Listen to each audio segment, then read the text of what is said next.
Alors, bienvenue tout le monde.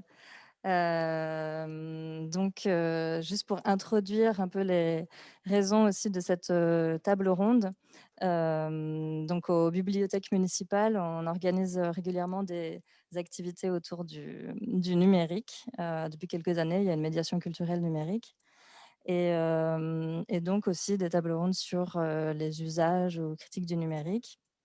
Cette année, la thématique des bibliothèques municipales, c'est fenêtre sur rue. Évidemment, ça pose, plein de questions, d'un point de vue, numérique, et puis en 2021 et en 2020 quand on pouvait plus forcément sortir justement dans la rue et du coup, c'est drôle parce que, cette thématique qu'on avait choisie avant, confinement et tout ça, tout d'un coup, ça nous a, donné envie aussi de faire des activités dans la rue, de pouvoir, tant qu'on pouvait le faire là en 2021, de faire des choses, à l'extérieur ou de réinterroger notre rapport entre, l'espace, extérieur et notre espace, intime. Et puis il y a un autre espace encore, qui est, l'espace en ligne. Voilà, donc c'est un peu, voilà, le début de la volonté de préparer cette table ronde. Comment militer quand il n'y a pas de rue? Vous allez voir, c'est assez vaste aussi, ça pose, d'autres questions que je évidemment juste, confinement et pour ça, enfin, il y a aussi donc cette semaine, le collectif, Entropie, est venu et va continuer à venir, donner des ateliers, à la bibliothèque. Donc il y a eu un atelier, jeune public tout à l'heure et puis il y aura un atelier adulte le samedi et c'est tout autour aussi des Ça va et problématiques de, toi? militance en ligne, hem et heu et le collectif vous en dira plus, aussi tout à l'heure. Donc voilà, je laisse la parole à Jonas qui va faire la modération de la table ronde. Merci. Ouais, merci Cassandre. Bonsoir à toutes et à tous et bonsoir aux intervenants. Euh, Ce soir, on va parler de ce que ça veut dire de militer dans le contexte actuel, le contexte pandémique, c'est-à-dire dans un contexte où les mesures sanitaires ont imposé des restrictions à la fois de mouvements, d'assemblées, des fermetures de lieux publics, etc., qui ont rendu compliqué pas mal d'activités, en commençant de manière peut-être la plus spectaculaire par l'école ou le travail, où là, la question du passage en ligne, du télétravail, etc., a pris beaucoup de place, mais aussi tout en tas d'autres activités, sociabilité régulière, etc., mais aussi militance. Et c'est sur ces questions-là, du militantisme dans un contexte sanitaire, d'urgence sanitaire, qu'on va évoquer aujourd'hui. Et je pense que on va parler de ce contexte-là, mais la militance en ligne, c'est pas quelque chose qui date de il y a 13 mois, 15 mois. C'est quelque chose qui est presque aussi vieux qu'Internet. Et je pense que du coup, on va voyager dans le passé récent, mais on va aussi évoquer des choses qui ont eu lieu avant et puis probablement aussi le futur. Euh, Avec moi, pour parler de ça, il y a 4 personnes. Il y a tout d'abord Émilie, qui est à ma gauche, mais vous ne savez pas où est ma gauche, mais il y a Émilie, qui est militante et interprète, et qui connaît bien ces questions-là pour les pratiquer beaucoup ces derniers temps. Il y a le collectif Entropie, avec Nat et Rob, qui est un collectif d'écriture qui déploie son écriture aussi dans un espace numérique comme dans la rue. Et puis, il y a Aurélien, qui est militant en ligne, et aussi chercheur qui travaille sur ces questions. Voilà. Bonjour à toutes et tous. Bonsoir. Euh, du coup, la première question, c'est une question assez pratique. C'est finalement de vos expériences, quel a été l'impact de cette pandémie, de ces restrictions, etc., sur vos pratiques militantes, tant peut-être à un niveau local qu'à un niveau plus large, international, et peut-être qu'on commence avec Émilie sur cette question? OK. Alors, l'impact a été, multiple, déjà au niveau des collectifs locaux. C'est vrai que la rue, c'est un peu notre, terrain de jeu. On a toute une partie d'élaboration, de pratiques, de revendications, de développement, de politique, de prise de position et puis c'est souvent dans la rue qu'on va les exprimer, soit en utilisant les murs, soit en utilisant la manifestation, soit en utilisant, des formes, de la désobéissance civile, à l'action directe selon, les collectifs et ça a été forcément extrêmement, limité, tout particulièrement dans le cas de Genève, puisqu'en fait toute forme de, démonstration politique a été interdite. Il y a quelque chose de complètement inédit, qui s'est passé, nulle part ailleurs. En l'occurrence, il existe, l'article 11 de, la Cour européenne des droits humains, qui en fait s'appelle Cour européenne des droits de l'homme, mais comme je trouve ça bête, on va la renommer pour ce soir. Et la Cour européenne des droits humains, en fait, garantit le droit de réunion pacifique et la liberté d'expression, la liberté de réunion pacifique et la liberté d'expression. Et ces droits, à Genève, au moment de la seconde ordonnance Covid, ont été suspendus. Entre la mi-mars et début juin, il était interdit à Genève d'exprimer dans la rue toute opinion politique. Ça veut dire que même une personne seule avec un panneau était réprimable. Il y a eu des cas où des gens ont eu pris des amendes de 750 francs alors qu'ils étaient isolés pour manifester. Et bien entendu, toutes les autres tentatives qui ont été faites pour prendre la rue, en tout cas jusqu'à très récemment, ont toutes été réprimées de manière plus ou moins violente. Et ça a été extrêmement problématique tant que, d'ailleurs, différentes entités ont saisi les tribunaux. Il y a une pratique qui est actuellement en cours au tribunal fédéral suite à une opposition qui a été faite à la décision du tribunal de Genève. Et il y a une autre pratique lancée par la CGAS qui est donc le collectif, la communauté genevoise d'action syndicale, qui elle a saisi la Cour européenne des droits humains justement pour dénoncer la suspension du droit de manifester et du droit d'expression libre voilà. Et ce qu'il y a eu d'intéressant et assez surprenant, c'est que la Cour européenne a répondu favorablement et va analyser la demande. Il y a déjà eu des échanges entre la Suisse et la Cour européenne pour mettre en place des dispositions ou en tout cas des recommandations. Voilà, donc au niveau local, c'est sûr que tout a changé puisque tout à coup, c'était plus nos revendications qui posaient problème politiquement, c'était plus nos actions de rue qui pouvaient être jugées illégales ou perturbantes ou perturbant l'ordre public ou autre. C'était le simple fait d'être dans la rue avec une opinion politique ou une volonté politique qui était réprimable et réprimée. Donc c'est sûr que là, tout a changé. Et puis, tout a changé quand, en tant que collectif, on a l'habitude de se voir, d'échanger, que finalement, en tout cas, en tant que collectif d'une certaine gauche, notre volonté, c'est aussi de créer des liens différents entre nous, de réfléchir au care, de réfléchir à comment on échange, on communique, comment on prend le soin les unes des autres.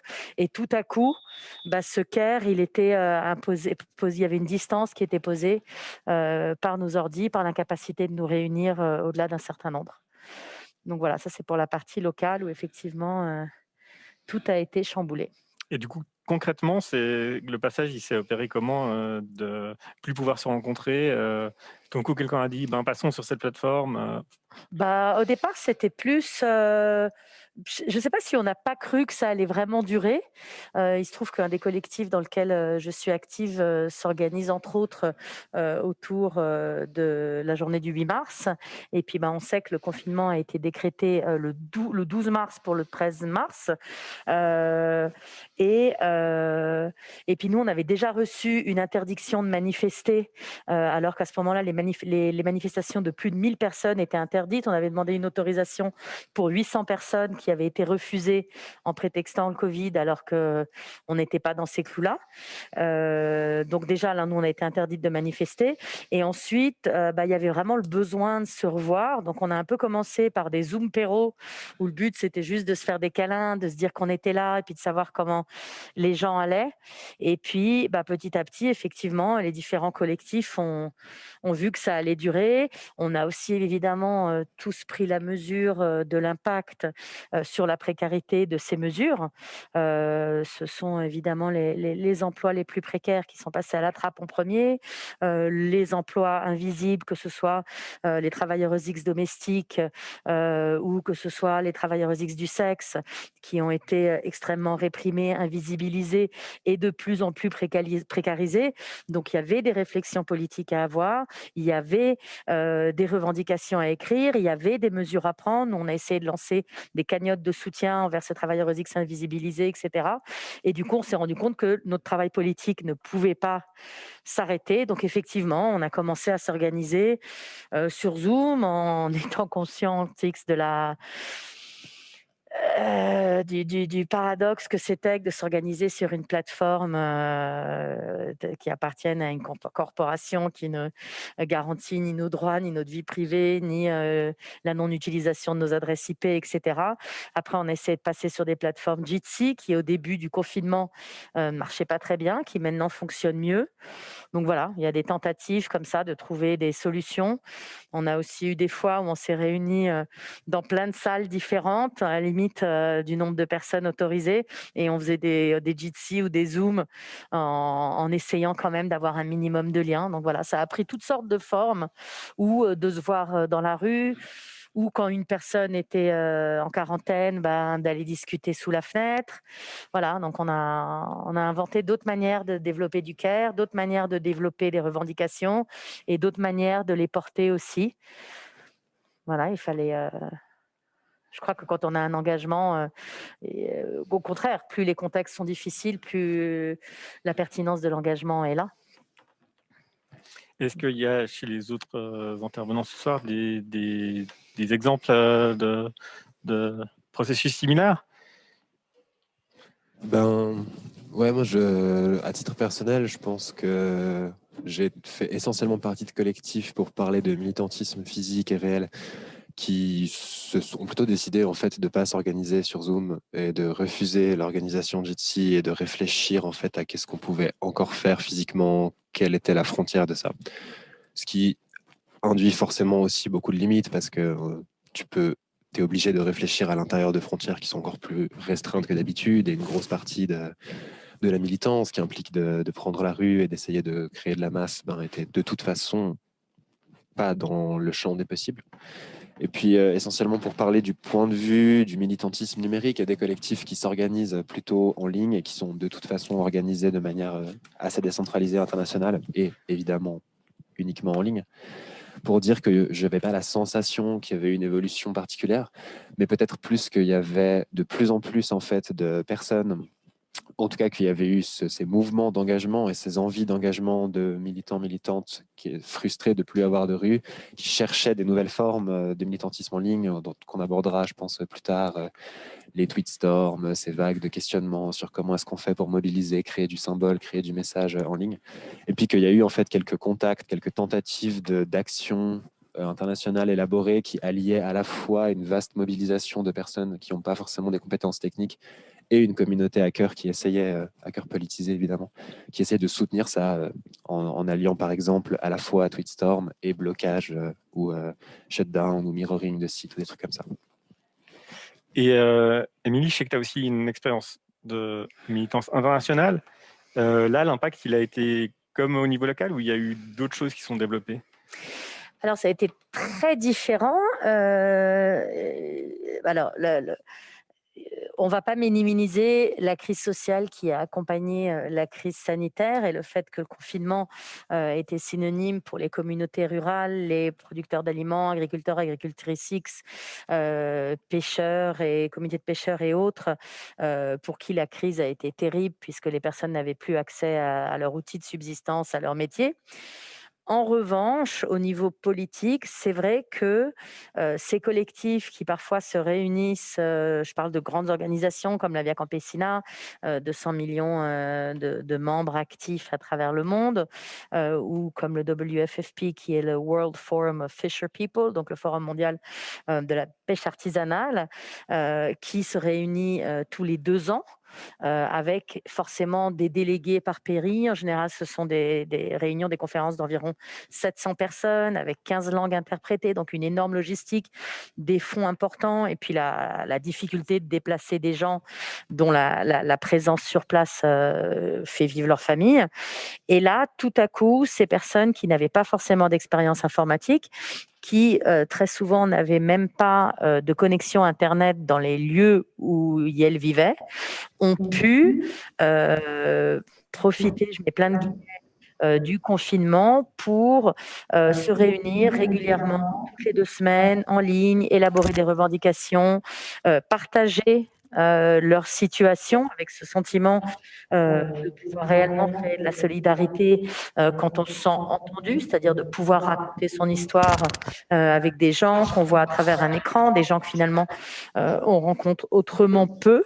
Et du coup, pour ces collectifs internationaux, il y a eu quand même une opportunité d'organisation qui n'a pas été inintéressante, qui a permis aux gens déjà de développer certaines compétences informatiques et d'élaborer des projets, d'avancer sur certains projets pour lesquels il est habituellement difficile de trouver le temps et les conditions. Donc oui, c'est finalement ce qui a été très difficile localement. Et puis c'est vrai que tout à l'heure, j'ai parlé de tous les cas où on a dû se limiter en raison du confinement.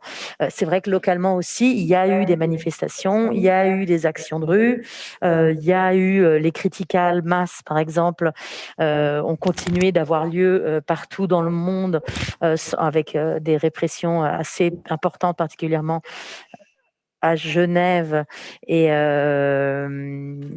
mais n'ont pas été des foyers de dispersion du virus, de propagation du virus.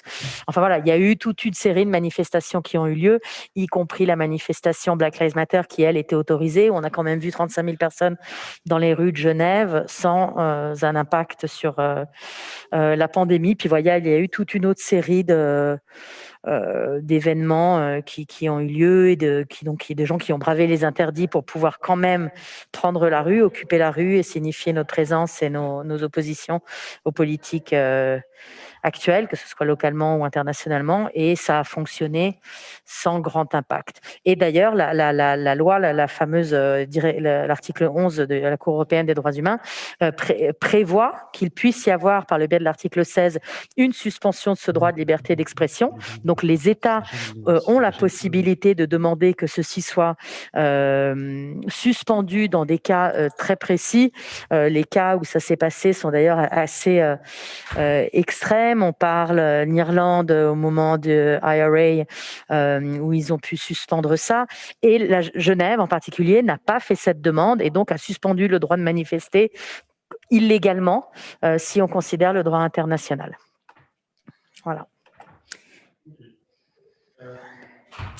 Par rapport, j'ai une question assez, pas forcément très longue, mais il y avait déjà précédemment des pratiques de travail en ligne dans les collectifs auxquels vous avez participé, ou est-ce qu'il y avait plutôt une méfiance dans une organisation sur Internet, etc., et disons que les relations directes étaient privilégiées? Et qu'est-ce qui a changé là dans ce rapport, notamment au niveau sécuritaire?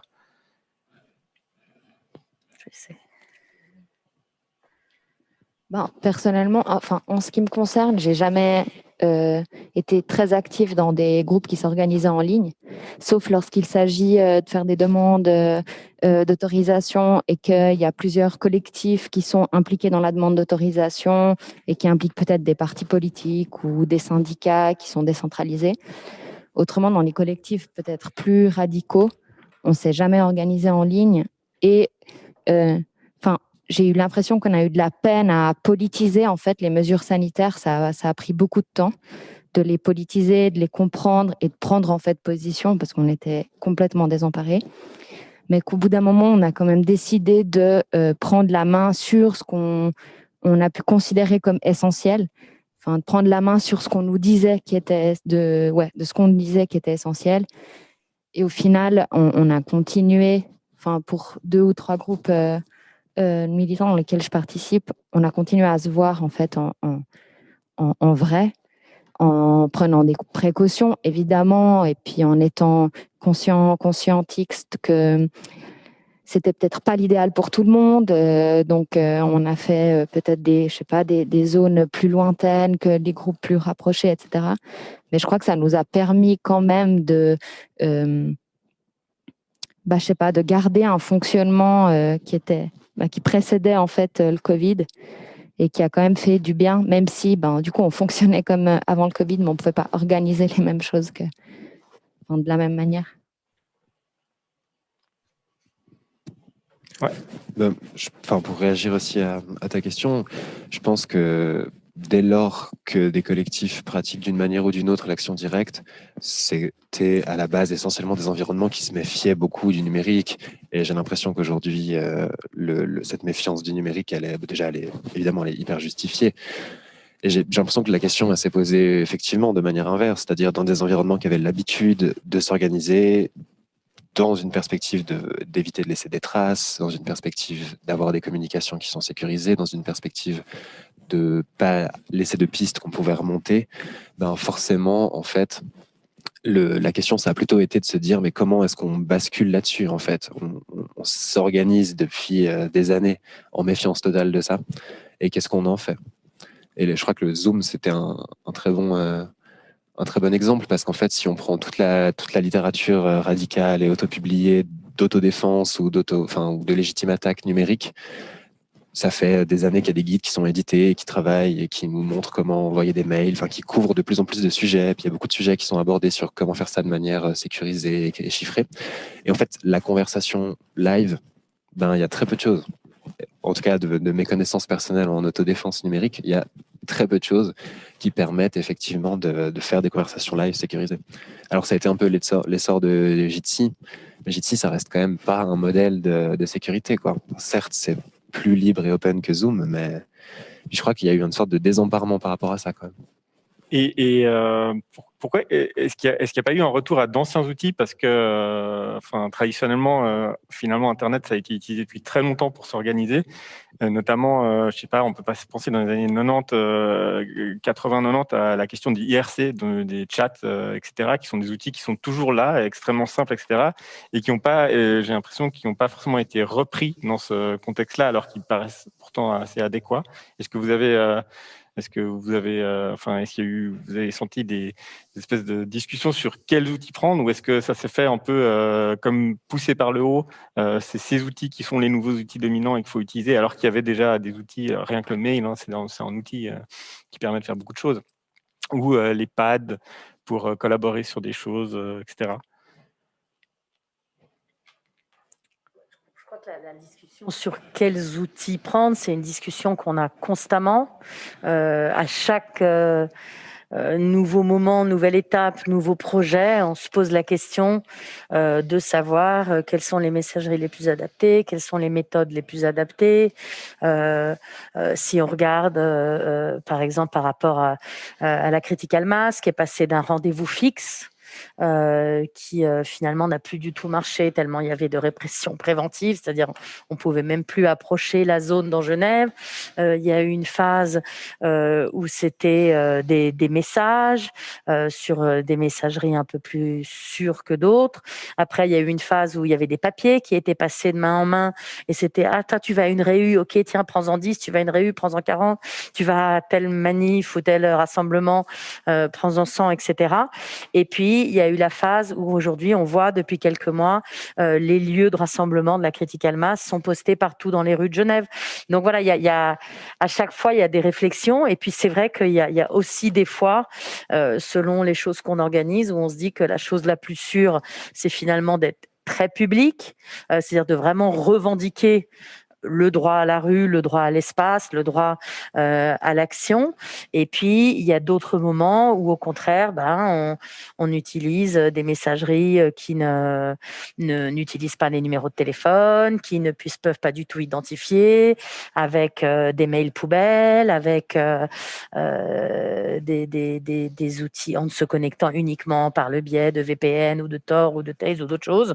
Donc oui, les outils sont constamment réfléchis.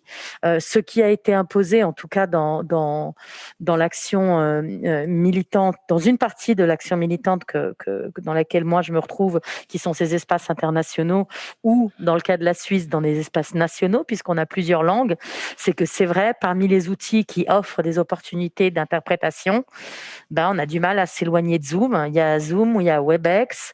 Il y a un nouveau truc dont le nom m'échappe, mais je peux le mettre dans le chat tout à l'heure, qu'on m'a suggéré d'essayer très récemment, qui paraît-il est un petit peu mieux. Mais par exemple, nous, on avait appelé Infomaniac, qui est, sans être parfait, le GC d'Infomaniac, au moins ils garantissent que les serveurs sont en Suisse et qu'en théorie, ils vont pas vendre les informations, les IP, collecter certaines données. Et on leur a demandé tout de suite de développer des outils en ligne et des outils d'interprétation, et ils ont dit que ça les intéressait pas. Donc c'est vrai que pour ça, jusqu'à très très récemment, on était coincé sur Zoom avec tout ce que ça implique d'insécurité. Et voilà. Et dans le cadre, par exemple, un projet important qui va se dérouler de cet été et qui va un peu tous nous affecter, qui est l'avenue des apatistes en Europe. Eux, ils ont dit depuis le début, c'est pas grave, on dit tout, on se cache pas, on fait tout ouvertement, parce que c'est vrai que pour communiquer entre le Chapas et 20 ou 22 pays européens selon les réunions, c'était difficile de trouver des solutions discrètes, avec des connexions suffisamment stables, etc. Et puis, et voilà. Et donc, à chaque fois, c'est ajuster, trouver les bons outils selon les actions. Et puis, des fois, on n'a pas les bons outils. Et puis, des fois, il y a les bons outils, mais on reste des êtres humains et il y a des gaffes, des mauvaises intentions. Enfin, voilà, il y a toutes sortes de choses qui peuvent se passer. Et la sécurité des activistes n'est jamais pleinement garantie. Par contre, on peut toujours essayer de faire au mieux face à un État répressif et face à quand même une conjoncture qu'on reconnaît maintenant, que la répression, elle n'est pas seulement étatique et les prises de décision, elles ne sont pas seulement étatiques. Ce sont bien les corporations, les multinationales, les GAFAM en premier lieu, qui font partie de l'outil répressif, de l'outil de l'organisation capitaliste de la société, de l'exploitation de certains travailleurs, travailleuses X pour le profit d'autres. Donc, une fois qu'on a identifié ces entreprises comme étant la source du problème, c'est forcément difficile de leur faire confiance pour s'organiser.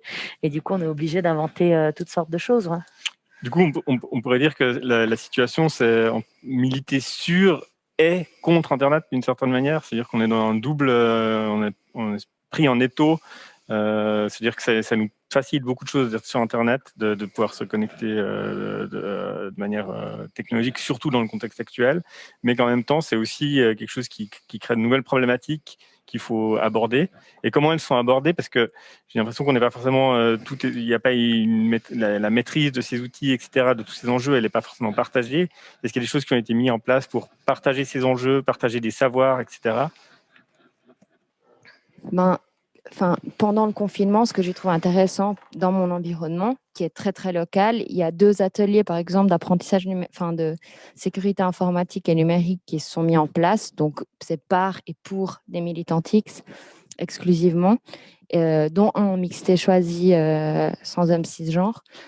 Et moi, j'ai l'impression surtout de voir une sorte de dépossession totale d'outils numériques qui n'est pas forcément pratique, mais qui est presque un peu psychologique, où on a tellement l'habitude, en fait, juste en tout cas, de faire l'expérience d'un logiciel qu'on nous propose comme étant parfait, fonctionnel, ergonomique, etc., que tout d'un coup, de voir un logiciel, rien que de voir, par exemple, un mail qui n'est pas ultra user-friendly, ça fait peur, en fait. Il y a une sorte de rejet, un peu, pas de principe, mais en tout cas, on a l'impression qu'on ne pourra jamais prendre du pouvoir, en fait, sur des logiciels qui ne fonctionnent pas comme des logiciels Adobe ou Apple, ou je sais pas, mais rien que au niveau du design, quoi.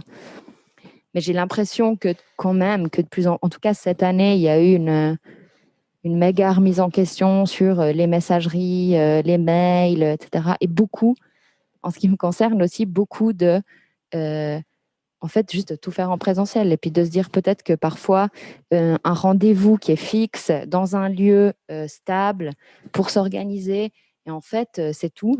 Ben, en fait, ça marche super bien aussi. Et puis les infos à compléter, elles sont par message sur une messagerie peut-être un peu plus sécurisée, mais que l'essentiel se fasse en fait en live lorsqu'il y a trop de réticence à l'apprentissage. Ouais, je suis vraiment hyper d'accord. Mais pour réagir à ce qui a été dit et aussi à ta question, je crois que je partage vraiment cette analyse et ça répond aussi en partie à la question que tu posais, je trouve, qui est est-ce qu'on revient à des anciens outils? Et moi, personnellement, dans mon expérience militante, vraiment pas beaucoup, en fait. J'ai l'impression que c'est quelque chose qui est assez peu pratiqué. Alors, évidemment, il y a beaucoup de réalités et de situations, mais tu parlais d'IRC. Donc, c'est des petits protocoles qui permettent c'est des protocoles de chat, en fait, sur Internet, qui ont l'intérêt, notamment, de pouvoir héberger des forums en dehors du web mainstream. Pas forcément, d'ailleurs, mais l'IRC le permet. Et là-dessus, s'organisent depuis des années des actions, dont certaines actions d'ailleurs technologiques de pointe hyper intéressantes.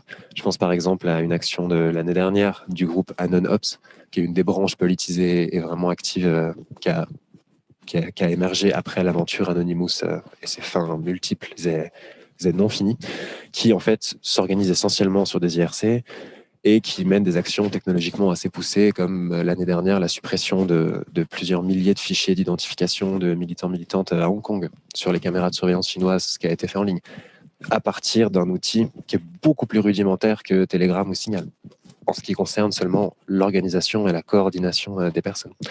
Et j'ai quand même la sensation, pour parler de militantisme plutôt de terrain, de militantisme physique, que évidemment, dans le parcours d'une personne militante qui commence à découvrir des collectifs et puis à s'impliquer plus aujourd'hui, effectivement, la question du user-friendly est hyper importante. Et en fait, très souvent, assez vite, les groupes s'organisent sur Telegram ou sur Signal aussi parce qu'il y a une question, c'est beaucoup plus simple à la fois que d'aller crypter un mail en PGP, ce qui reste assez atroce à faire.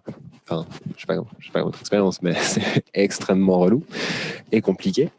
Et puis ça dit aussi long de à quel point le user-friendly et surtout le smartphone sont devenus des instruments qui font partie de notre expérience technique, de notre expérience organique, politique, vraiment de la vie. Et je pense que c'est aussi ça qui explique le succès de Telegram et Signal et la persistance de quand même des entreprises qui ont les infrastructures matérielles pour proposer des trucs qui restent user-friendly, en fait. Alors que la plupart des alternatives militantes n'ont pas les infrastructures matérielles pour proposer un chat chouette, où on peut faire des sondages, etc. Donc oui, c'est une vraie question, en fait. Ces différentes archéologies, ces différentes états archéologiques des outils, quoi. Moi, j'ai envie de dire que donc il y a l'aspect sécurité des militants pour développer certaines actions, pour s'organiser, etc. Et là-dessus, effectivement, la difficulté, la nécessité de se former. Il y a des moments de formation qui sont organisés pour qu'on apprenne à utiliser différents outils. Il y a aussi des gaps générationnels. Moi, je viens d'une génération où il y a des choses que j'ai dit, y compris moi, j'avais 22 ans quand j'ai utilisé un ordinateur pour la première fois. Donc voilà, je suis pas née avec un smartphone à la main. D'un autre côté, des choses moins sécures, telles que Telegram, extrêmement user-friendly, etc.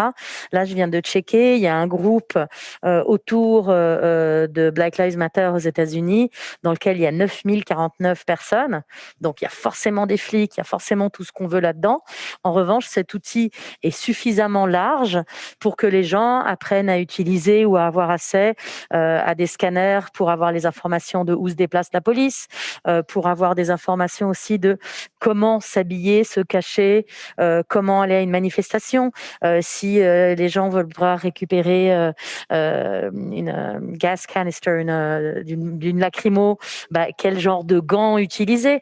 Par exemple, toutes les expériences qui ont été faites à Hong Kong avec les actions de rue, les gestes, toute une série de choses où eux ont su s'organiser en grande partie sans outils numériques, en tout cas pour communiquer dans la rue de manière extrêmement efficace, en passant des symboles sur des Dropbox, d'autres choses qui n'étaient pas sur réseau et qui ont fonctionné. Ces connaissances-là, elles sont partagées très largement.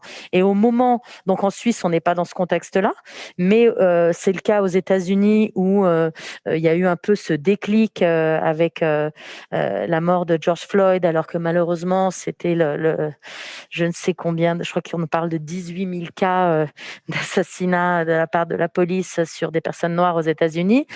Il se trouve que son cas a été un déclic. Donc, dans la généralisation de la manifestation, de la prise de la rue, finalement, ces outils extrêmement user-friendly, même s'ils ne sont pas sécures, ont permis d'avoir une masse critique qui, d'une certaine manière, protège aussi les gens qui vont vers leurs premières expériences. Donc, à chaque fois, c'est faire le pour et le contre entre généraliser une information et se protéger et toujours trouver ces différentes étapes. La ZAD de la colline a fait des appels extrêmement publics à venir résister à l'évacuation et il y a forcément eu aussi des niveaux d'organisation qui devaient être différents pour protéger les personnes aussi qui étaient plus impliquées. Et d'ailleurs, il y a encore toute une série de personnes qui bien qu'elles aient été arrêtées, bien qu'elles aient été en garde à vue, ont su jusqu'ici protéger leur identité, etc. Donc à chaque fois, c'est trouver, ou du moins chercher, parce qu'on ne le trouve pas toujours, mais chercher l'outil adapté à la situation. Ça a été aussi pour rebondir sur ce que tu dis, typiquement le mouvement des Gilets jaunes, c'était intéressant aussi parce qu'en fait, une énorme partie de l'orga, c'est pas du tout fait sur Telegram, Signal ou encryptage PGP de mail, c'est fait vraiment sur Facebook. Et c'est en fait l'effet de saturation, le nombre, la quantité, le fait de pouvoir faire des événements avec des comptes anonymes sur Facebook et où il y avait 2000 participantes X qui pouvaient s'inscrire. Et c'est ça qui a créé en fait un effet de surcharge. Et il y a même plusieurs rapports en fait qui émanent de la police française qui tendent à dire que ça a été quelque chose qui était complètement sous-estimé et que la police a été complètement pris au dépourvu. Parce que dans sa structure, elle a à la fois des unités hyper spécialisées de Technopolis et des unités non spécialisées. Et qu'en fait, cet entre-deux qui a été la surcharge d'inscription sur Facebook a été assez compliqué à gérer finalement. Mais c'est aussi, on peut aussi penser à pas mal de choses pendant les révolutions en Tunisie, par exemple, qui ont aussi été énormément structurées sur Twitter et même sur YouTube, en commentaire YouTube, qui sont d'autres espaces, en fait, où il faut rester créatif, et puis inventer des choses. Mais c'est pas forcément qu'une question de surcryptage des échanges, quoi. Ouais, c'est intéressant ce dont vous parlez parce que je pense qu'on a souvent, à travers les médias, une vision de la militance sur Internet comme quelque chose qui a beaucoup à voir avec le symbolique, la visibilisation, dénonciation ou sensibilisation. On peut penser à tous ces comptes Instagram qui, je veux dire, sont développés ces 2 dernières années où on nous explique comment faire, comment réagir, etc.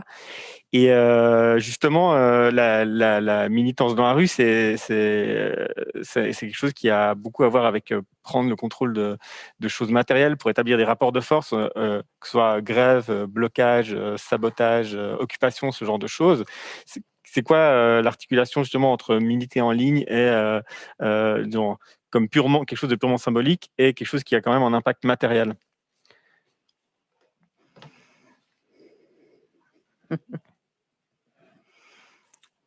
Est-ce qu'il y a des pratiques finalement qui ont une capacité, en étant, disons, 100% en ligne, d'avoir aussi un impact matériel finalement aussi fort que des activités dans la rue? Vas-y. C'est pour initier. Mais j'ai l'impression que il y a plein de trucs différents en fait qui peuvent se faire en ligne. Sur Instagram ou sur YouTube, etc., il y a de la création d'informations.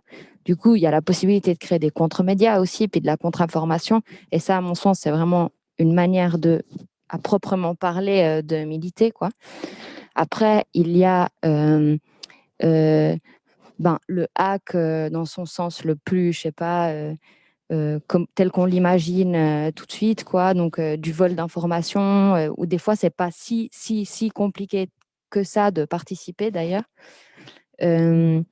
Il y a, je sais pas, des énormes hackeuses qui volent de l'argent dans des banques et puis qui les reversent notamment aux Chiapas, comme Phineas Fisher, et des personnes comme ça. Mais ça, c'est, on va dire, un hack qui a des répercussions matérielles complètement directes. Et à mon sens, la contre-information aussi. Et après, peut-être que il y a des événements des sortes de tendances, par exemple, à constamment relayer la contre-information, qui, à mon sens, est un geste qui est super. Je me demande s'il est militant en soi. Peut-être c'est là où je commence un petit peu à me demander s'il ne faut pas qu'on trace pas une limite, mais c'est pas cool de dire ça comme ça. Mais en tout cas, de ne pas tomber dans la sensation d'avoir fait plein de trucs pendant une semaine. Et en fait, et ça m'arrive aussi, et ça m'est déjà arrivé de me dire au bout d'une semaine, de me dire non, mais là, je vais faire une pause parce que c'est trop. Et en fait, j'avais que fait de regarder des vidéos qui me révoltaient, par exemple, sur Instagram. Et en fait, ça m'a donné l'impression d'un épuisement, mais complètement factice. Enfin, je sais pas. Et puis, il y a des masses critiques qui sont faisables sur Internet, comme les Gilets jaunes sur Facebook dans l'organisation. C'est vraiment une survisibilisation. Et MeToo, qui, à mon sens, a aussi des énormes impacts matériels directs, mais c'est pas chaque personne, une personne individuellement, c'est vraiment le fait que ce soit une masse et puis que ça réussisse à créer des vraies pressions politiques sur l'État, enfin sur les États, sur en fait les maxis en général, etc. Et à mon sens, ça a un vrai impact, quoi, enfin juste direct et matériel. Ben, Ouais, peut-être encore dire quelque chose? peut-être pour aborder quelques types d'actions non symboliques. Enfin, moi, je trouve que évidemment, il y a vraiment cette question de construire du symbole qu'on peut peut-être aussi appeler de manière plus valorisante, construire de l'information, même si c'est vrai qu'il y a une dimension symbolique, puisque de toute façon, militer, c'est toujours quelque part essayer de positionner l'espace du discours public dans un sens qui nous arrange et de construire des positions possibles. Et c'est pour ça que même dans les positions les plus radicales, on continue à se battre pour que que cette voie existe, que cette possibilité existe, simplement pour que cette possibilité ne disparaisse pas du champ des possibles. Mais pour parler d'actions un peu plus directes, c'est vrai qu'il y a, en fait, c'est en train d'évoluer pas mal, mais il y avait beaucoup dans les années, on va dire 2010-2015, cette manière de penser l'action activiste en ligne, enfin activiste avec un H, comme en réfléchissant aux modes d'action directe qui existent dans l'espace réel et d'essayer de les transposer, puis d'essayer de voir ce que ça pouvait donner. C'est de là que vient ce qui était évoqué juste avant, par exemple, de ces idées de blocage où en fait, ce qu'on peut appeler des attaques de distribution de services, où en fait, l'objectif, c'est de créer une masse critique, mais finalement relativement faible de 300 ou 400 personnes qui se connectent en même temps sur un site cible pour en fait faire exploser ces serveurs et les mettre hors service et si possible le remplacer ou deface son interface publique par des revendications ou des messages, ce qui en fait se rapproche, ce qui a beaucoup été pensé comme un blocage, parce que finalement c'est un peu le même concept. Mais il y a ça, et puis il y a les actions individuelles, comme l'exemple de Phineas Fisher, qui est vraiment incroyable, qui a été évoqué, qui pratique l'infiltration dans les banques, essentiellement dans les banques privées, dans les banques satellites, donc plutôt ces banques, généralement quand il y a une société écran qui est découverte quelque part dans des paradis fiscaux, on parle de ce type de banques-là, qui sont souvent des infrastructures beaucoup plus fragiles que des grosses banques publiques comme UBS ou la BCE. Et effectivement, en fait, une part du financement de certains projets ou de certaines régions particulièrement actives, comme le Chiapas, comme le Rojava, en fait, une part de financement vient de ce détournement-là, vient d'une communauté hackers et hackeuses active en ligne qui va effectivement faire du détournement de fonds depuis. Donc ça, c'est encore un autre type qui est ni tout à fait de l'information, ni de l'action directe de masse, mais vraiment de l'action directe individuelle. Toujours dans une philosophie open source assez chouette. Typiquement, Phineas Fisher partage la totalité de ses guides où elle explique la totalité de son protocole, de comment elle a fait. Ce qui est assez génial parce que c'est reproductible en fait dans une dynamique d'auto-éducation. Moi, j'ai assez envie d'évoquer une action qui en fait a utilisé Internet, mais de manière plus basique, c'était pas possible. C'était quand, donc au début de la pandémie, on le sait, Amazon a été submergé de commandes, cette entreprise horrible qui respecte absolument pas ni les droits de ses salariés, qui a un impact énorme sur les productions locales, sur le commerce local, sur l'environnement, etc. Et à un moment où les salariés ont commencé à demander des heures sup et un minimum de droits supplémentaires, et là on parle de trucs vraiment basiques, hein, c'est pas des gens qui exigeaient des changements de système, c'est des gens qui exigeaient de pouvoir être payés suffisamment pour payer leur loyer à la fin du mois, quand les 3/4 de la famille éloignée ou élargie avait perdu son emploi, et que finalement on comptait sur de moins en moins de salaires ou d'emplois rémunérés pour bouffer. Et en fait, donc les travailleurs d'Amazon voulaient s'organiser, ils ont demandé à être syndiqués, c'est quelque chose qu'Amazon refuse depuis toujours. Et en fait, il y a une personne, parce qu'il y a une division énorme dans Amazon entre le staff administratif et le staff technique, la maintenance, ceux qui sont dans les entrepôts. Et en fait, il y a une personne qui s'est dit, bah, tant pis, moi je perds mon boulot, mais parce qu'elle était dans le staff administratif, elle avait accès et elle a envoyé un mail à des milliers de travailleurs Amazon partout aux États-Unis en les invitant. Donc cette personne a perdu son salaire, mais elle a permis une mobilisation de masse des plus classiques avec une forme ancienne, la grève tout simplement, l'arrêt du travail, mais elle a pu partager l'information parce que tout à coup, ces travailleurs ont pu être mis en lien par l'envoi d'un mail, directement à l'entreprise, à la corporation contre laquelle les gens luttaient. Donc là aussi, de voir que finalement, toute situation, et puis selon les revendications, parce que nos revendications, elles sont multiples. Oui, il y a une question d'Achial sur Internet qui est intéressante parce que c'est quelque chose qui est exploitable autant par finalement justement les grandes entreprises, le big data et toute cette question, mais aussi à l'inverse, c'est possible d'utiliser ça un peu comme judo, de retourner cette capacité de démultiplier la force dans le sens de manifestations politiques, etc. Une heure qu'on parle avec des entregroupements. Est-ce qu'il y avait des questions du côté de l'audience ? Je ne sais pas comment ça fonctionne et comment on peut faire, mais s'il y a des gens qui veulent dire quelque chose, c'est peut-être poser des questions, c'est peut-être le moment. Ouais. Là, vous m'entendez? Oui. Du coup, ce qu'on peut vous proposer, c'est soit de poser les questions dans le chat, si vous en avez, ou d'appuyer sur le bouton réaction qui est en bas de Zoom, bouton réaction et lever la main. Et puis là, Jonas vous donnera la parole si vous souhaitez plutôt réagir à l'oral. Voilà.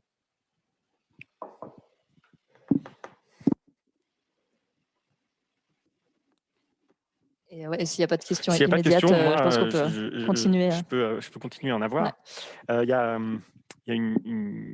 une question, s'il y a une impression parfois par rapport à Internet qu'il y a une espèce de lissage, une homogénéisation des contenus, en lissage des formes, à ce qu'on appelle les mèmes, c'est-à-dire la reproduction en série d'images qui sont très similaires pour finalement parler de sentiments, de politique, etc. Sur Internet. C'est quoi l'état de la créativité sur Internet, notamment dans une perspective politique? Est-ce que vous avez des exemples de choses intéressantes qui se font autour de ces questions? Voilà. Pour introduire, moi, je serais plutôt du genre à voir Internet comme un endroit où la créativité explose dans tous les sens, qui permet culture dominante, des choses comme ça, même si effectivement il y a des effets de bulle et puis des effets d'homogénéisation, peut-être des tentatives d'homogénéisation de l'expérience. Enfin, je trouve que le même, c'est aussi une manière d'essayer de montrer toujours un même rapport au monde et puis qui crée à la fois la frustration, à la fois en fait un sentiment de communauté ou un sentiment de partage de nos expériences. Pour lancer peut-être la discussion, une observation que moi je trouve assez cool, c'est de se dire, pour parler de créativité textuelle, c'est de se dire que en fait, si on y réfléchit, Internet, c'est un système à la fois de contrôle, un système de guidage, c'est quelque chose qui structure notre expérience et qui est quasi exclusivement constitué de texte. Donc à différentes étapes de traduction des données, mais du binaire à l'affichage front-end en fait d'un site. Une grosse majorité de l'infrastructure du cyberespace est textuelle. Et du coup, ça permet à certains projets de se dire qu'on peut évidemment réécrire cette infrastructure. Au fond, au principe du hack, on peut le voir comme ça, mais dans une perspective plus créative et artistique, ça a aussi mené différents projets d'écriture qui entendent agir directement sur le web comme textualité. Et ça, c'est un truc que je trouve extrêmement intéressant, c'est comment est-ce qu'on peut imaginer une action directe basée sur le texte. Moi, j'ai aussi une question, quelque chose que j'ai pu observer de loin sans trop y participer, mais j'ai l'impression que les outils en ligne, etc., ont peut-être amené aussi une forme de bureaucratisation ou un peu technocratisation de certains rapports au collectif qui ont, j'imagine, un impact sur le politique. C'est-à-dire qu'il est arrivé d'observer des gens dans des groupes militants qui passaient du temps à faire du secrétariat d'outils informatiques qu'il n'y avait pas avant. Et je me suis dit que c'était un usage du temps qui était assez spécifique à l'informatique. Et je me demande s'il y avait eu des rapports à ça ou s'il n'y a pas vraiment de différence, si ça simplifie le travail d'avoir ces outils en ligne, ces outils informatiques, ou en fait, si ça crée plein de nouvelles tâches qui alourdissent d'autres. Toi, tu as bien évoqué cette question de passer une semaine à regarder des vidéos sur Instagram et à être fatigué. Et effectivement, s'il n'y a pas un rapport à l'activité qui devient différent du fait même des outils. D'un certain côté, les outils permettent de la coordination à distance, envoyer des PV, envoyer des rappels de rendez-vous, etc.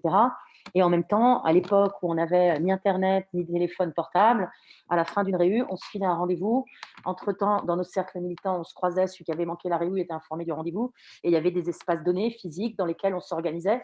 Et du coup, entre les deux, il y avait des tâches à accomplir quand il y avait un texte à écrire, une affiche à produire, un collage. Cette coordination, en fait, elle est facilitée, mais en même temps, elle est nécessaire uniquement parce que ces outils existent. Donc oui, ça rajoute une charge de travail. Après, dans le contexte où ces outils existent, ça peut être utile d'utiliser un pad pour écrire collectivement. Pendant le confinement, le collectif 15 mai pour la justice sociale et climatique a écrit un document, un texte en grande partie parce que ce collectif en fait regroupe des collectifs pour le climat, la grève du climat, la grève féministe, des partis, des syndicats, donc des gens avec qui nous octroyaient le confinement, sur Zoom en l'occurrence, avec des pads. On a pu prendre le temps vraiment de discuter ligne par ligne, donc de développer nos opinions, de clarifier des points, de trouver des moments de convergence et de trouver des moments d'écriture collective. Donc d'un côté, il y a des moments où ces outils sont hyper utiles. Le fait qu'aujourd'hui, il y a une manifestation dans 2 jours autour de la question du viol et comment le viol est défini dans la loi suisse, le collectif Engageons les murs a la possibilité, avec un mail, de contacter 15 000 autres collectifs. Et en même temps, il faut reprendre, remodéliser, partager, construire, envoyer des groupes, faire un format mail, faire un format Telegram, réfléchir entre la liste élargie de tous les gens qui approchent le collectif, quelle partie du PV peut être partagée à tous. Donc, il y a aussi une prise de tête qui, je pense, est aussi inhérente à ces, j'allais dire, nouveaux outils. Et ouais, donc en fait, c'est les deux. C'est une charge et en même temps, une manière de rester informé quand on n'est pas présent. Et puis, c'est aussi que des fois, on croit qu'on a fait plein de choses, justement. Et très souvent, les gens, encore aujourd'hui, ça, moi, c'est quelque chose dont je suis personnellement assez critique, où les gens pensent avoir milité parce qu'ils ont signé une pétition, partagé un truc, partagé un post. Et en fait, non, l'élaboration de contenu, c'est la réflexion collective. Justement, là, si on parle de la question du viol et de comment il est abordé au sein de la loi, il y a toute une série de collectifs à visée féministe qui, en fait, demandent une plus grande pénalisation des violences sexuelles. Il y a toute une série de collectifs féministes, et j'en fais partie, qui, au même temps qu'on dénonce, bien entendu, les violences de genre, on exige aussi l'abolition pénale et l'abolition carcérale. Et comment articuler ces réflexions si on a recueillir aussi les émotions qui vont avec ça, pour recueillir aussi pour déconstruire aussi ce qu'on a appris. Depuis toujours, on a appris, tu fais une bêtise, tu vas aller en prison. On se dit, il m'a agressé, j'ai vécu la pire des agressions. Le premier réflexe, c'est peut-être d'imaginer la personne derrière les barreaux. Et en fait, non.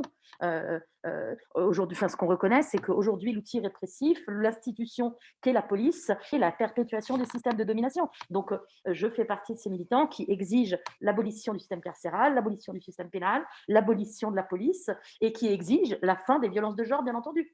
Et du coup, tout ça, ça doit se passer par du débat de fond, ça doit se passer par des espaces physiques.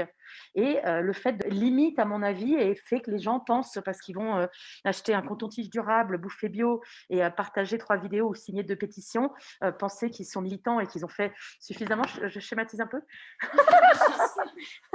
On n'a pas beaucoup de temps. Mais, et voilà, et du coup, ouais, ça peut être une limite à la vraie. Voilà, donc on est à nouveau dans cette dualité entre ce que ça peut apporter et toutes les limites que ça nous impose.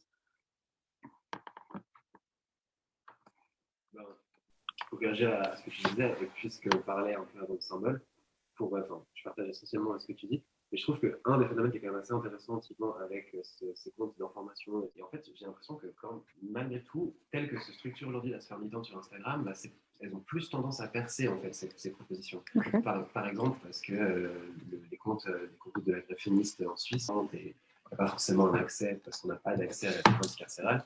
Et de temps en temps, tout à coup, il y a des posts sur l'anticarcéralisme qui vont être partagés par ces comptes Instagram. Et je trouve que là, justement, en fait, ça crée des brèches. Je trouve que les deux militants très radicaux que tu vas rencontrer l'anticarcéralisme. Je trouve qu'il y a quand même, ça fait quand même vraiment partie des bons points. Okay. Je me suis demandé si avouer que je connaissais rien à Instagram. Je me unmute moi, du coup. Peut-être que si vous parlez assez fort, tout passera par mon micro. Non?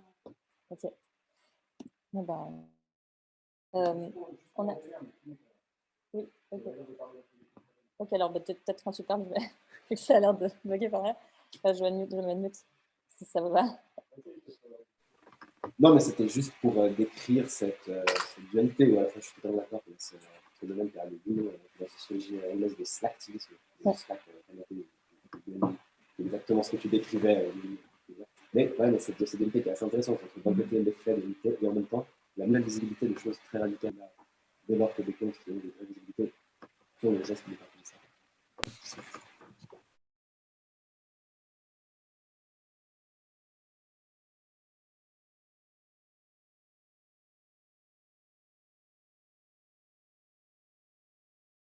Ouais. Enfin, il y a l'aspect numérique dans l'organisation, etc. Et là, moi, ce que je trouve intéressant, enfin, dans ce que tu mentionnes, c'est l'attention toujours plus grande qui est apportée des mouvements pour les médias. Et du coup, forcément, à mon avis, hein, à une surattention de quelle image on a dans les médias. Enfin, du coup, on va forcément imaginer le post, imaginer le live Facebook. Là, je pense à des mouvements très précis comme Extinction Rébellion, qui a un groupe de travail, non, un groupe de travail média activiste qui va tout faire pour survisibiliser en fait une action. Et à mon avis, là, en fait, quand la visibilité sur les réseaux sociaux, par exemple, devient la manière dont on se rend visible, prend le dessus, là, ça commence, à mon avis, à poser problème parce que forcément qu'on va reproduire aussi des logiques de médias dominants, en tout cas de médias mainstream. Et là, je me pose la question, est-ce qu'il faut qu'on soit les journalistes de nous-mêmes? Enfin, je sais pas, il y a un truc bizarre en fait dans... Et là, il y a beaucoup de gestion. Enfin, il y a énormément de gestion en fait derrière une action qui a besoin d'être survisibilisée. Et à quel point on n'est pas aussi pris au piège des propres dynamiques des programmes qu'on utilise, c'est-à-dire que les likes Instagram, les retweets, etc., c'est des boucles de dopamine qui sont faites pour que les gens soient accros à Facebook et à Twitter, et du coup, le gars reste dans la base d'usagers qui permet de valoriser ces entreprises en bourse, et du coup, est-ce qu'en se disant, ouais, on a eu je sais pas combien de millions de vues à cause de je sais pas combien de millions de likes, est-ce qu'on est en train de travailler pour nous ou est-ce qu'on est en train de travailler pour les entreprises sur lesquelles on fait ces mouvements? Un exemple assez typique et bon, ça m'a fait penser effectivement à cette idée de la dino offline, donc cette idée de fait on essaie de bloquer toute une ville en ayant à chaque fois une personne dans chaque rue avec des pancartes colorées. Et parmi les gros arguments qui revenaient en fait à l'époque quand ça a commencé à se diffuser, ça a des textes sur l'organisation et tout ça, c'était un des arguments qui était utilisé, c'est que pour les gens ça fait des super profils Facebook. Et que du coup ça avait un potentiel d'attirer des nouveaux militants de contexte en créant une forme de manifestation qui soit adaptée notamment à ce truc d'avoir une photo de profil individuelle qui raconte qui on est, qui émerge dans le contexte singulier. Je trouve que c'est un bel exemple de formatage de ça. Et en même temps, stratégiquement, ça a donné des résultats plutôt efficaces. En tout cas, au Canada, par exemple, ça a vraiment fait développer la question. Ouais, j'ai une question dans le chat, et peut-être que ce sera la dernière, je ne sais pas ce que c'est. Je change un peu de question, mais au-delà du militantisme qui a été mentionné en termes de revendication, d'action concrète, d'organisation, au sens de création de rapports de force, je me demandais si le Covid n'avait finalement pas aussi fortement souligné l'importance de pouvoir se rencontrer, non pas afin de porter certaines voix, mais aussi pour créer des espaces de socialisation et de care, notamment pour certaines communautés. Et si cela avait été une expérience que certaines d'entre vous avaient partagée ces dernières années au sein de vos collectifs. En tout cas, en ce qui me concerne, je crois que les espaces de care ne se sont pas développés avec le Covid, elles ont peut-être pris d'autres formes, mais l'importance des espaces de care dans le militantisme en tout cas pour une partie féministe, surtout, parce que c'est surtout là, personnellement, que je vois du care dans les manières de militer, ben, sont pas liées, en fait, au Covid, quoi. Oui, je suis d'accord avec ce que tu dis, que c'est quelque chose qui préexistait effectivement, surtout dans les milieux féministes. En revanche, c'est vrai que dans les moments où on a moins pu se voir, où ça a été plus difficile, etc., ça a quand même mis en lumière l'importance de développer ces pratiques, de continuer d'avancer là-dessus. Donc oui, ça a été présent. Et puis je crois que c'était juste avant que Mara soit connectée. On évoquait par exemple le travail qu'avaient fait certains collectifs par rapport à des communautés invisibilisées, par exemple des collectes, des récoltes de fonds. C'était une cagnotte à l'encontre de ce que je disais tout à l'heure par rapport à des travailleurs du sexe invisibilisés, tels que des TDS, des travailleurs du sexe, de fonds envoyés aux familles, parce qu'on sait que la répercussion des emplois perdus ici, souvent, ça se répercute sur des familles élargies, etc. Et du coup, toutes ces autres formes de care, qui étaient aussi le soutien financier, aussi l'accompagnement, donc l'accès à la santé et tout ça, tous ces sujets-là, ils ont été peut-être pas où ça avait développé en termes de pratique et combien c'était nécessaire de manière plus générale pour la société. Et puis, puisque là, il y a les mots opportunité et Covid, si je ne me trompe pas, dans ce que j'ai lu, moi, je pense que le Covid, c'est une opportunité et une opportunité politique. D'abord parce que cette terrible précarisation et la terrible crise sociale dans laquelle on se retrouve, ça veut aussi crise sociale, c'est potentiellement des gens qui vont trouver la force de se révolter, la force de se plaindre, la force de ne pas accepter le status quo d'emploi précaire, d'emplois qui ne permettent pas de survivre, d'emplois dont il faut cumuler 2-3 emplois pour pouvoir vivre. Il y a la question du logement, il y a tous ces sujets et le fait qu'en Suisse, on ne se plaigne pas. Et je pense que la crise sociale, c'est ce qu'on voit en France, c'est ce qu'on a vu aux États-Unis avec ce nouvel essor des mouvements de libération noire, etc. La crise sociale est un potentiel de politisation et de création de cette masse critique. Parce que quand on disait que MeToo, ça avait eu du sens, et puis aussi pour créer cette écoute et cette solidarité entre personnes concernées par ces agressions, mais ça a eu du sens parce qu'il y avait une masse critique. Et aujourd'hui, avec le Covid, on a potentiellement une masse critique de personnes qui vont oser descendre dans la rue, oser prendre des risques et dire qu'il faut un changement de système radical.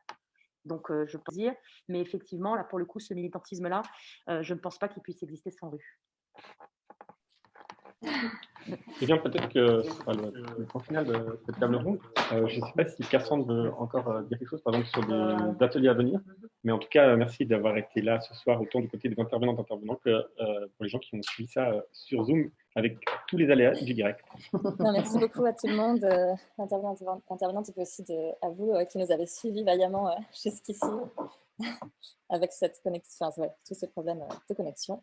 Et voilà, juste un dernier mot, effectivement, pour vous dire qu'il y a un atelier samedi, donc 8 mai, de 15h à 17h, ici, à la Bibliothèque de la Cité, en présentiel, donc sans problème technique, vraiment, avec le collectif Entropie, que vous avez entendu, un atelier qui s'appelle Bug et Glitch contre GAFAM. Donc voilà, vous pouvez trouver les infos sur le site où vous êtes inscrit pour cette table ronde, bmgenève.agenda.ch.